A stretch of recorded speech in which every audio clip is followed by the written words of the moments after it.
went to Ruby Falls. Archaeologist Nick Honekamp remembers Chattanooga's dirty past. That my grandfather had to turn on the lights to see where he was going in the middle of the day, because it was one of those bad days where everything conspired to create an inversion, and part of that inversion was dirty smokestacks belching exhaust and smoke. So it was a shock to us. In fact, all of our major cities and many of our small ones suffer from some form of air pollution. Like many American cities, Chattanooga had industrialized rapidly through the 19th and early 20th centuries. But by the 1960s, Chattanooga's air was so polluted that chemicals were said to dissolve women's stockings.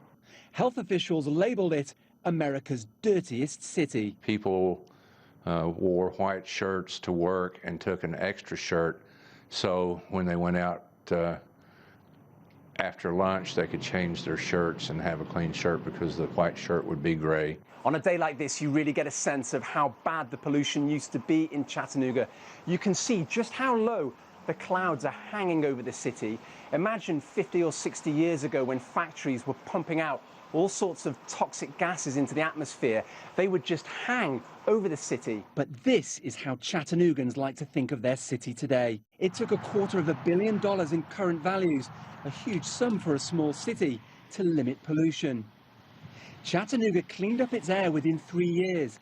Air quality experts say investment from business owners who did the polluting, not government, was the key to Chattanooga's transformation. Industry, got on board and said, we need to do something. We need to clean up our own house. We don't need somebody else telling us how to do it. Today, Chattanooga has a reputation for clean air, sustainable living projects, and one of the world's greenest factories built by Volkswagen. But while city officials are proud to show off Chattanooga's environmental turnaround, Nick thinks industrial decline was the real catalyst for change. The plants closed, and that meant there was less pollution in the air. So I think Chattanooga kind of took advantage of that happy accident. Wasn't on purpose. Everybody bemoaned losing those good-paying jobs, and then ran with it. And that's the challenge for powerhouse economies like China and India, sustaining unprecedented economic growth while limiting pollution so that they too can enjoy a breath of fresh air. Owen Fairclough, CCTV, Tennessee.